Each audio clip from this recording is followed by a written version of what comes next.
This is Driving Solutions, exclusively on CPTnews.com.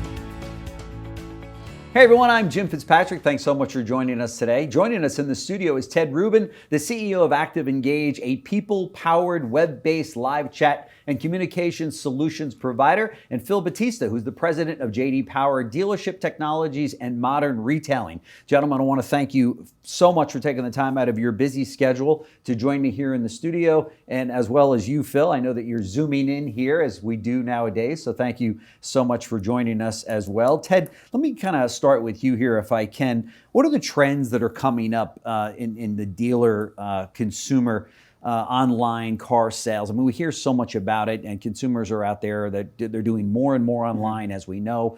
It seems the dealers that I talk to are trying to race feverishly to catch up with that, right? Yeah, no, absolutely. We're seeing, very commonly as people are engaging in this digital retailing tool and this digital retailing atmosphere, there's a lot of it out there.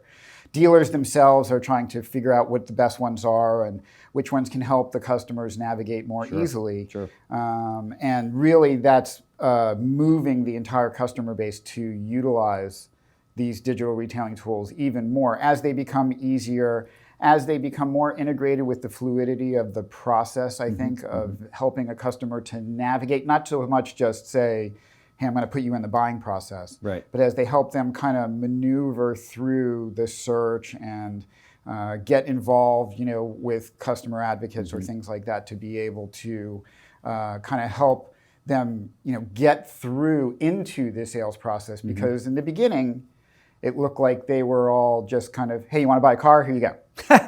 Let's set an appointment. Right. When can you come Let's in? do it now. That's right. That's right. And I think that, certainly since COVID, as customers have had a chance to take a breath and go, okay, I can start looking more at inventory, start kind of reviewing the cars and things. They want the online process to be very similar to what was in the store. So they want to be able to kind of go step by step methodically through it instead of feel like, boom, you're in it.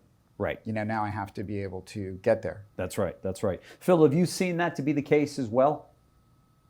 Yeah, we see a lot of change going on, especially at the OEM tier 1 level, where a lot of the OEMs are trying to take, a very specific approach to how consumers engage with them at the brand level. Right. And then how that gets transferred down to tier 3 is still in process today, Jim.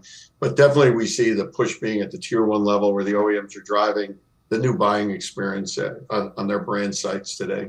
Yeah, for sure. And really, it's amazing because through COVID, we saw so many consumers, taking this approach where it's, let me stay in the comfort of my own home. Many people thought that COVID kind of pushed that ahead by maybe 9 or 10 years in terms of the modern retailing aspect of it. Then we saw it come back down a little bit, and now we're seeing more and more dealers going, wait a minute, this is really the future. There's no question, right? No, there's no doubt about it. Absolutely. Yeah, for sure. And with having said that, during that same period of time, post-COVID, we saw more and more OEMs, to your point, Phil, where they were saying, no, consumers want this, and we're going to do what we can on our side to provide the tools necessary and also to kind of push the dealer into this, right? Because it seemed to me like the consumer wants this, the OEM wants this, and the dealer was kind of kicking and screaming, going, no, we want them to come into the dealership, which is crazy. No, it's absolutely true. I think that, tools like what J.D. Power's Darwin has, and how they're, we have this new integration with them, that they've kind of had the foresight to want to, streamline this process and give them a very similar interaction to what it is when you go into the store. When you go into the store, you don't say, hey, we've talked about this before. You don't kind of say, hey, I'm buying a car today, and they go, okay, go over there, figure it out on your own. That's right. You meet with the salesperson who starts looking at your needs and starts trying to figure out, what it is that they can get you into that is going to be good for you. That's what you want, what your interests are, why you're buying the car, which is a huge question that we've always talked about. That's right. And so then you have to be able to navigate through the process. And a lot of that process, in fact, in this store is not as advantageous as like what the Darwin tool will do, which is, you have the salesperson kind of going back and forth away from you, where now they can navigate this process. You can have an advocate, which can be the ActivEngage advocate. And the way that we've integrated with this exceptional tool is that they have all the assets very clearly online. It's really a very defined process where you can really see as a consumer where you're going and what the steps are. And now with the integration, the advocate, the rep who's talking to you, the salesperson in essence, is essentially able to see every single step and what you're actually doing as a consumer. Wow. So you don't have to engage. Okay. There's no requirement for you to engage with an advocate, but if you do, then they actually know what you're doing. Okay. They're going to talk to you and figure out what it is that you need. Sure. And they're going to help you through the process, understanding the detail of the process as you're moving through this digital retailing piece with Darwin. That's a nice feature to be able to have that person follow you along rather than starting all over as soon as you reach out to somebody. Right?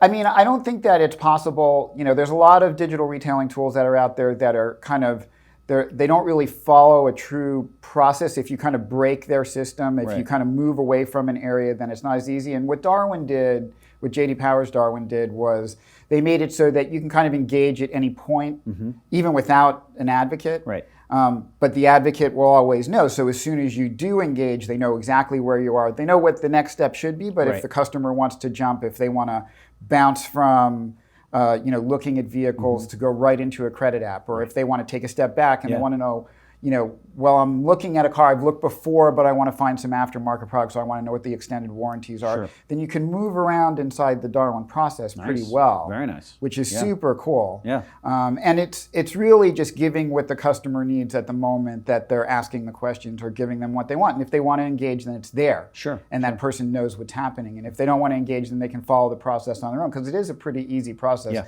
that has the entire system streamlined. That's very nice. That's very nice. Phil, jump in here. Tell us a little bit about the tool from your perspective.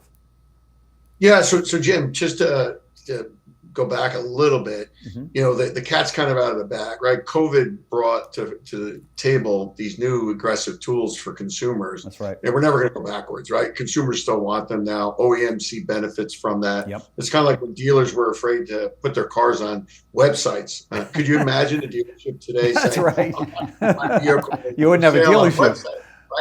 It's kind of the same thing that's happened with digital retailing. Yeah. But buying a car is a complex process. Ordering a car is even more complex. Sure. And not having an advocate along the way is difficult. So I was an auto dealer for many years, and I will tell you, we all share the same fear of, hey, somebody's walking around without a salesperson, right? Somebody go help them. I remember the days. I can remember. You could get fired if that dealer rolled in in his car and he saw 2 or 3 people on the lot unattended. Oh my God. So now we have somebody like Ted who's sitting on his couch at 11 o'clock, right? Working on a vehicle without anyone. Yeah. So the customer advocate now becomes that person who helps the journey. So when the customer's getting stuck, and I always use this example for people, if you're ordering a car or a truck, trucks are really complex to order. And I think we're going to see the U.S. shift to more of a build-to-order model at a higher percentage than what we see in dealerships today. Right. So doing that adds a layer of complexity, right? The complexity could be, I want the black wheels with the sunroof. That's right. I don't realize I have to get the sport package, or I can't get it, right? Enter an active customer advocate, right, where the customer can get stuck and say, okay, why can't I get my black wheels, right? And then somebody now can interject themselves, say, by the way, if you take the sport package, you automatically get that. That's the value of having deep integration with a company like ActivEngage, where they can insert a customer advocate, whether it be at the tier 1 level, and then if that seamlessly goes to tier 3 at the dealership, the conversation continues and the customer feels warm and fuzzy. The other side of that is now the dealer feels warm and fuzzy because the customer's not doing this 100% on their own, right? They've got this. That's right. That's right. That's why I really think that's beneficial to us both, on both sides of the equation. Right. Yeah, there's no question about it. And I would imagine, Ted, that this something like this takes some training, right? In terms of making sure that that advocate that you speak of, also known as a salesperson, right, is trained in this area, right? And that's something that you guys help them with. Yeah, I mean, there's a lot of training that goes into getting our people up to speed. They they learn to do walkarounds with actual salespeople from the dealership, so they can actually do it, just like the dealers can. Sure. It's part of their training, in the process. There's about 6 weeks that they go through. Oh, that's fantastic. Just focused on how to navigate the sites, how to navigate the Darwin process. Right. And also how to navigate, well, what happens when a customer buys a car, and what happens in store, and why is that different than what's online, and what's the expectation of the customer? Yeah. Because they want to know, how all of this is going to transpire so that they're prepared. Yeah, for sure. When the customer starts asking them questions. Yeah. You touched on some of the things that put the ActivEngage product unique in the marketplace, but talk to us a little bit about that. Well, I mean, I think that, specifically with the J.D. Powers piece, this interaction is something that really hasn't been seen before. Yeah. The depth of integration between the two tools. Yeah. I was going to say, I've interviewed, as you know, hundreds of different vendors and companies out there, and this element I have not heard of. Yeah, this is a really cool thing. You have to start with a tool that is just super robust, as a digital retailing tool, because otherwise you're not going to be able to really facilitate, much for the customer, because as an advocate you'll run into blockades, right? And so there had to be a tool that, had the capability to really get the customer all the way through. Sure. A lot of them tend to stop or they tend to, not really complete the process, or they have gaps, and this is not the way it is. This is a super robust tool. Right. So, as Phil and I were talking and looking at doing this together, it was about, he was very passionate actually, which is great. We love that about the fact that it is well, true. as an ex-dealer too. Yeah, as an ex-dealer. He's looking at it from that standpoint. There's no doubt about it that you have to be able to have the customer with somebody who's working for the customer, right? I mean, they're a dealership employee. If it's a salesperson, they're essentially being contracted by the dealership. If it's our advocates, but it's someone who's working on behalf of the customer to help them get what they want. And the more you help them to get what they want, the more successful you're going to be in selling them a car, right? Because they feel that it's earnest, that it's true. That's right. The trust that you gain through the process by having a very visual process, like the digital retailing process that we're talking about that we've integrated with, and then having a person endorse, this is safe, this is what we're going to do, this is going to work for you, we found these vehicles, are you okay with those things? And the interactivity between the advocate and the customer as they navigate this very clear process through the digital retailing piece that Darwin has is really what makes this super unique and super special, actually. And there's a video component to it, right? Yeah. So talk to us about that, because that's everything now. With our piece, with the MyDrive piece, not only are we able to show videos as we're helping to navigate through the process, so we can show videos of why would you need wheel and tire, or why would you need windshield warranty, or why would you need an extended warranty on a vehicle. But beyond that, it can be transferred, especially because this has, all the pieces to get through F&I. So if one of our advocates is navigating the customer through, and they're like, I want to buy it now, I'm ready to go, then we can transfer the communication piece into the store directly to an F&I manager, and they can be on video, so that, again, you're building trust with the customer, so that the F&I manager is actually seen by the customer. That's great. What a handoff that is. Yeah, it's a really powerful handoff. The customer feels like they're moving through the process, that they're making headway. It's the same, Phil started to talk about it. We have this piece that we also developed, which is, so now if the DR is being used at tier 1, just to be able to help give a more robust lead for the customer, for the dealer, to be able to know more about the customer, then they can actually enter that process, have an advocate at the tier 1 level with us, as long as they're using the messaging. And then as they get deeper into the process, we can actually move them with the Darwin piece all the way down to the dealership level, not break the communication. So they're still talking to the same advocate. We can navigate them all the way through the process and then transfer them to the F&I guy, and attribution still goes back to the OEM, but the dealer is selling the car from the dealership. So you have a happy OEM and you have an happy dealer. That's right. And you have a super happy customer that didn't have to navigate multiple sites and talk to different people to be able to Which is what they're doing now, and getting extremely frustrated as a result. And it seems like to me anyway, retail automotive is kind of one of the last people to arrive at this party. I mean, Amazon is out there and every single retailer is out there, and yet automotive has been kind of late to this show, right? Where this is almost an essential element today. Is it not? I mean, if you were a car dealer today, wouldn't you find this to be the case, Phil?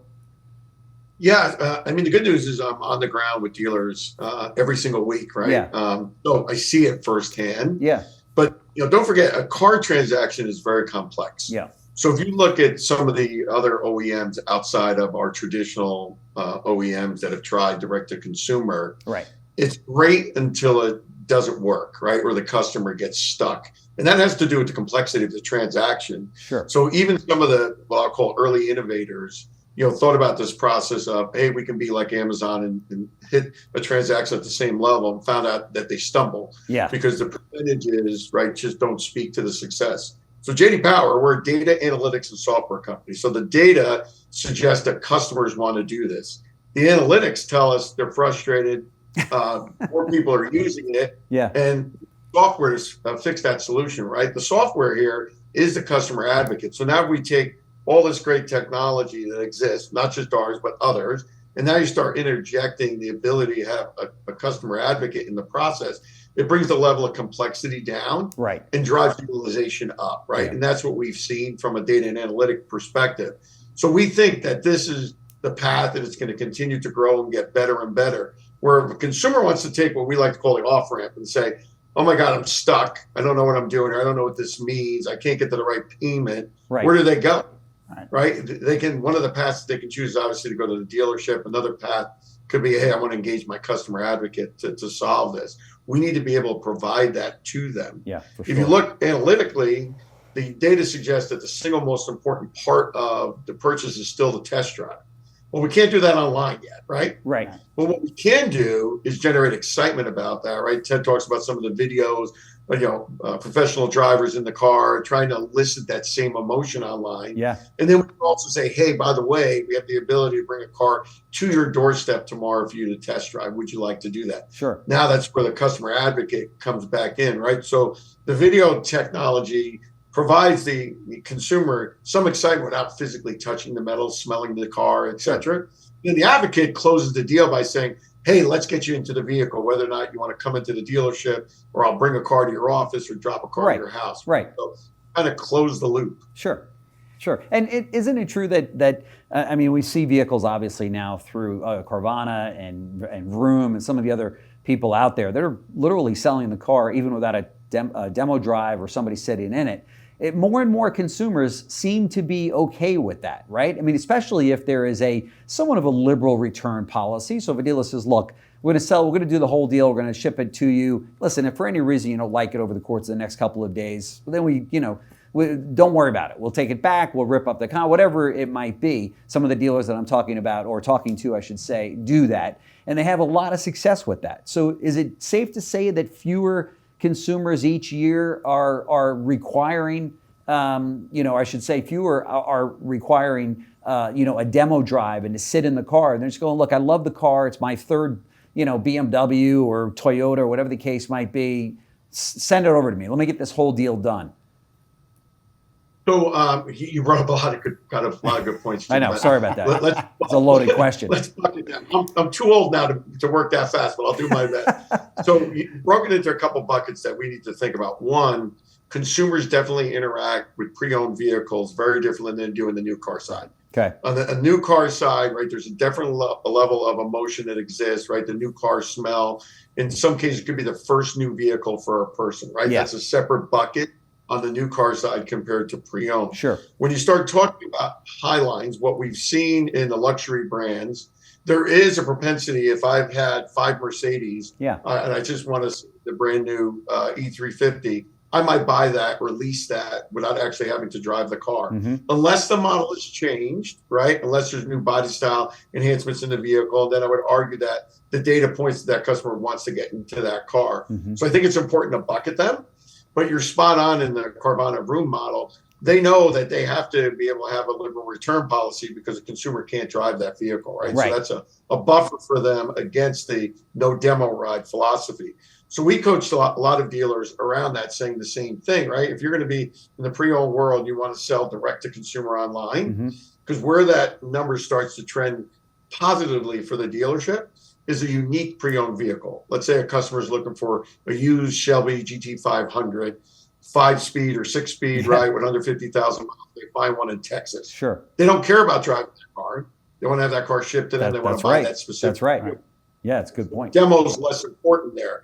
So I think where people get stuck is they try and holistically apply an approach across new vehicles, new vehicle luxury, pre-owned, right? Pre-owned specialty vehicles. I think you have to separate them to really understand where the data points. And then depending what business you're in, you've got to target that particular bucket, right? So if I'm going to be highline, I want to go after as much remote connectivity to a customer, let the customer do as much of the deal at home, because I know those customers like to do that. Sure. If I'm mainstream and people are going to shop, I got to make it as easy as possible. That's right. Because I know there could be 5 other Honda dealers, say, just in my metro area, that consumers going to shop. So why are they going to buy from me? One, I have to have the vehicle today because inventory is short. But 2, I have to make the process transparent and easy for you. Otherwise, you're going to the next store in my market, right? So that's right. The strategy are individualized based upon those buckets, in our opinion. That's right. This is no longer for dealers a nice to have. This kind of a system and this kind of a program is something that's a must-have. I mean, and if you're going to survive in the next 20 years, a lot of the kids of the dealerships, or dealers, I should say, that I speak with to talk about the future. You know, they're taking over mom and dad's dealership.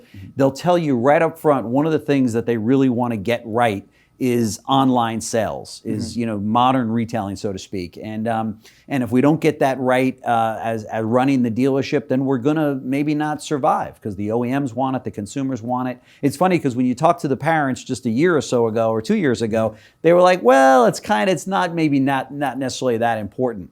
And the kids taking over their parents' dealership are going, "Oh no, this is the future of retail automotive." Right? No, there's no doubt. I mean, listen, I know that Phil and for us as well at ActivEngage, we've been talking to the OEMs about digital retailing for a decade. Sure. You know, this is not a new thing for us. It's coming more to bear for the industry at a dealer level, and where you're actually starting to see engagement. There had to be some motivation, to kind of get people into it. Sure. And back to the question that you were talking about, I think that if a customer knows the vehicle, or there's one, like what Phil was talking about, there's one. It's a used car. There's one of those. Send it to me. Then you can just, they don't need to see the car. Right. But I think that, traditional dealers still do have, a pretty big advantage in that, it's a very motivating thing to test drive the car. Sure. We try to do as much, we've tried to instill as much motivation through the videos. You watch these really cool videos of driving the car in special places and how they're doing it. Phil is making me feel like I really need to get like Senso Vision or something now, so I can send it's a hologram, like a smell through the computer, but of the new car smell. But I mean, we're trying to find ways to build trust. Yeah. Because that seems to be one of the biggest things. Every time that we survey, like, what's the most meaningful thing for you in the interaction, whether you're doing it by yourself or with an advocate, it's significantly about trust. And it is absolutely an essential tool to be able to have someone, in our belief, that you can have a release valve for, someone who can take up the slack, answer questions, just someone there to, I have a complaint about something and I'm trying to figure it out, and to kind of diffuse it and then get them back on track so that they do want to purchase. There's a lot of reasons that you have employees that are customer facing at the store. To not have them online is absolutely Looney Tunes as far as I'm concerned. I agree. I agree. Which means we're also looking down the road at a different skill set for the men and women that we bring into the dealerships for these positions, right? I mean, that's a safe assumption. Today's car sales professional is not going to be necessarily tomorrow's car sales professional unless they get on the program and understand that, because so much of this is going to be online, right? Yeah. So the more fluid that's going to be. Yeah, as the tools evolve and they get closer to being able to, replicate that process. Like, I think that this interaction, this kind of very unique, exclusive interaction, you're not seeing it with any other companies, whether they're digital retailing or chat or anything. The ability to really to be able to really know what the customer is doing and assist with exactly that thing that in is real huge. time. There's no question. That's huge. I'm putting my dealer cap back on, and that is a really nice feature to have. There's no question about it. Hey, before I let you get out of here, talk to me about what's new at ActivEngage. Out to lunch. What is that? Yeah, we have a new tool that's out that's called Out to Lunch, and it's a call management tool. Okay. And so effectively, what it is that so you can put it on your IVR. Okay. And it's designed to make it so that the worst time to call a dealership is between 7 and 9:30 in the morning. Everybody's calling in to, can I bring my car in? Can I get an appointment? Sure. Is my car ready? It's before work. Happens again at lunch and then at dinner. And a lot of times, even off of those times, it's hard to get through. Salespeople are with other people and stuff. And so we've been thinking about, we're a communications company. We have this entire communications platform. How do we kind of help to solve that problem? And we're not at the dealership. So one of the things is we first tried to do it where we were just supplying personnel, right? And we were trying to take the calls. And it's a one-to-one relationship. So it's kind of expensive. And dealers who were using it were still kind of hitting the max on their phone lines at those times of the morning. So what we ended up building is this product called Out to Lunch. And effectively, so now when you call into a dealership, if you have our tool deployed, then it can give the customer the offer, hey, I can get you to sales or service in a way, but if you want to talk to a live person right now via text, press 1. Nice. And through that process, it'll actually transfer with the customer's authority. It'll transfer the call into a text. Really? And now you're actually talking to us through text instead of on the phone. So it gets the customer off the phone line. I can have one rep handle 2 or 3 customers at the same time. It's happening through text or through chat. I just did this yesterday with Delta Airlines, and I loved it. I'm like, this is fantastic. In fact, I booked my flights through text messaging doing just that. Yeah, the key is you have to have people who are going to be there. You have to have people who know the sales process. So we can actually have a customer now call into the store. Right. And then that you're not, who wants to put a call up in the air? You call in and say, can I have sales? Right. And she goes, okay, let me see if I can get a salesperson. Yeah. And then you're on hold for 5 minutes. And then it goes back to the operator. It's the worst. So this avoids all that. You go directly to an advocate who can help you. They answer, and how can I help you? Well, I want to find out about this car. I can help you with that. I wanted to find out if my car's ready. I can help you with that. I want to make an appointment for service. I can help you with that. So there's nobody else to go to. Right. If they go into the sales process, then we can take them all the way through the sale with the Darwin tool. Yeah. So we have the ability. So That's now fantastic. on a phone call, I can actually get all their information, identify all their needs and wants and why they're buying the car. Yeah. That call will now become a lead. So every single call that gets transferred to us is going to go into the CRM. You're going to have identification of what it is. That's really nice. You don't have to have as many operators or people that may or may not be available. You're going to record it all. That's fantastic. And if they're willing to keep going, I've called before, I wanted to get the answer to this and I want to buy the car. Yeah. Well, we can run them through the digital retailing process and complete even more of it. Take their credit app. You're not doing that over the phone.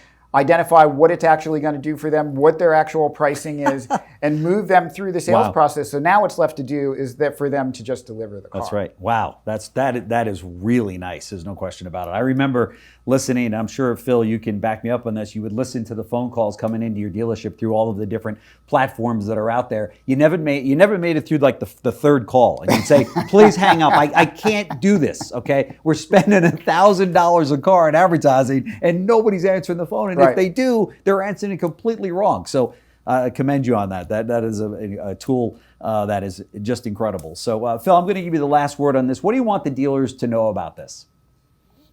So I want the dealers to know that this is evolution, right? If you look at automotive news, they just posted a really nice article supportive to the evolution of this digital retailing environment changing. It was around Nissan and Buy at Home and how they had to now add an F&I component, right? That's evolution. So if you think about it now, OEMs are saying you need to have a digital retailing tool. Dealers are saying, I want to do it, but how do I do it profitably?